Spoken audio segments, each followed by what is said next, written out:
You know, Sean, lately we've been seeing a big increase in the desire to silence conservatives. And we've been discussing cancel culture, it feels like for months now, since this summer. But it took a bit of a leap over a week ago when the president's Twitter account was banned, and he was banned from other social media sites as well. That's right, Lyndsay. Then Parler, the alternative to Twitter, was banned and removed from the Apple and Google app stores. And then Amazon Web Services pulled it down completely. Then it took another big jump when Oliver Darcy, CNN's so-called media reporter, demanded that cable providers like Comcast, DirecTV, and Verizon drop Newsmax TV. Of course, he failed to note that CNN is owned by AT&T, which controls two big cable providers, Time Warner Cable and DirecTV. So this was really him just signaling his corporate overlords in New York. And what he also failed to mention was this little tidbit. Because of viewers like you, Newsmax's ratings have been skyrocketing, both on cable and online. And that matters because Newsmax is now a legitimate competitor to them. We are now the fourth largest cable news network, and growing. So what he's also not subtly doing is trying to snuff out the competition here, and frankly any dissenting voices that might challenge the left-wing coverage of CNN. Well, CNN's attempt to silence us and you continued this weekend on their show Reliable Sources, which I find a bit ironic considering the liberal and unreliable nature of its host, guests, and segments. Reliable Sources host Brian Stelter lined up a panel to denounce us. And quite frankly, you, our viewers. Take a listen to what Alex Stamos, a former Facebook security officer, had to say. And we're going to have to figure out the OANN and Newsmax problem. You know, that these companies have freedom of speech, but I'm not sure we need Verizon, AT&T, Comcast, and such to be bringing them into tens of millions of homes. Figure out the Newsmax problem. Translation: how to ban us, censor us, blacklist us, deplatform us, and how to silence us and create state TV that CNN and MSNBC can dominate. Now, as I mentioned, Newsmax is available on cable and online. You can literally watch us anywhere that you can get the internet. So we pose a unique threat to the left. But Stamos went even further because he doesn't just want us off cable. He also wants us off the internet. This is what he had to say. We have to turn down the capability of these conservative influencers to reach these huge audiences. There are people on YouTube that have larger daytime audiences than CNN. Wow. He's threatened by you. You get that, right? If you're not watching CNN, that's bad. Well, CNN's Oliver Darcy echoed that sentiment in a tweet. Just remember that neither Verizon, AT&T, nor Comcast have answered any questions about why they beam channels like OANN and Newsmax into millions of homes. Do they have any second thoughts about distributing these channels given their election denialism content? They won't say. Get ready. Here they come, folks. But because of you and all of those that have been telling your friends and family about us, we are here to stay, and we will not be stopped. Interestingly, later in the same show, though, they discussed how they were going to cover Biden. Listen to what White House correspondent for Politico, Eugene Daniels, had to say about that.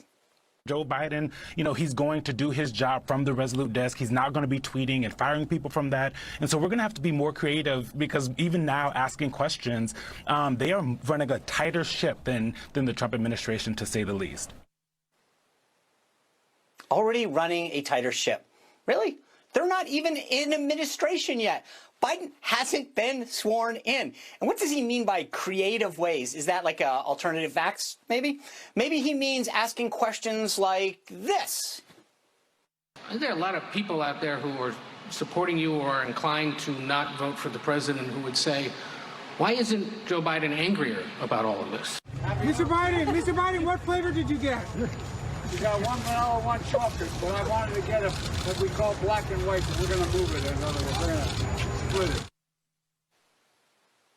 Man, those are killer questions. Why aren't you angrier?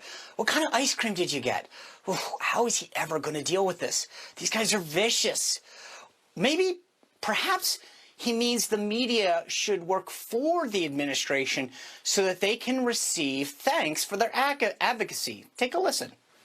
your help has been extremely important, because not only have you continued to amplify some of the things that we're trying to do here, but you've been in the weeds and you've talked about the very policies that have been knocking around for a long time and that we've finally been able to get together and put into a plan. So I want to thank you for your advocacy as well. Did you catch that? That's one of Biden's economic advisors thanking an MSNBC host for their advocacy, right? No one thinks that's a problem? Well, I guess it's different, right? Well, CNN host Brian Stelter jumped in on this whole idea without evidence, as he liked to say, about how the Biden press team is going to be a return to the regular traditions and interactions. Take a listen to what he had to say. Everything this incoming White House is going to do is a contrast to the current White House. And in the case of the press secretary, lie-filled briefings and very few press briefings from the Trump White House. I don't know why they're going to need a press secretary in the Biden administration. They have Brian Stelter and all these other folks that can just stay what their issues are and advocate for them. It's kind of ironic. But here's the funny thing. Nearly 4 years ago, I was the incoming White House press secretary. I held daily press briefings with Jason Miller leading up to the inauguration. Every single day, we held one. Most of them were on by phone. And then I started to hold regular press briefings in person prior to the inauguration. And on January 19th, 2017, I held an on-camera one. Notice that it says incoming press secretary and incoming Trump administration. But guess what? The Biden administration, the one that Stelter says is going to return to normal traditions, aren't holding those kind of regular briefings. That's interesting, isn't it? Sean, and you know what you see here from Brian Stelter, saying that these are not fact-filled briefings. I am sick of hearing terms like misinformation and disinformation being thrown around. When you hear people like Brian Stelter or AOC and the left, what they're trying to do is silence the media if they don't agree with you, and they're trying to use the term misinformation. You know, this is a dangerous path to go down. They're working to create a narrative that insinuates that all conservative ideology is false, and therefore it should be banned from all platforms. I mean, imagine this. Now being pro-life is somehow disinformation. Just because you disagree with something doesn't make it false information. This is a scary narrative that they are creating, Sean. Oh, I couldn't agree with you more, Lyndsay. It's like, if you don't agree with the liberal philosophy, then you're wrong. You need to be banned and canceled. It's ridiculous. And we're going to keep breaking this down. But I think this is just the tip of the iceberg, you know, and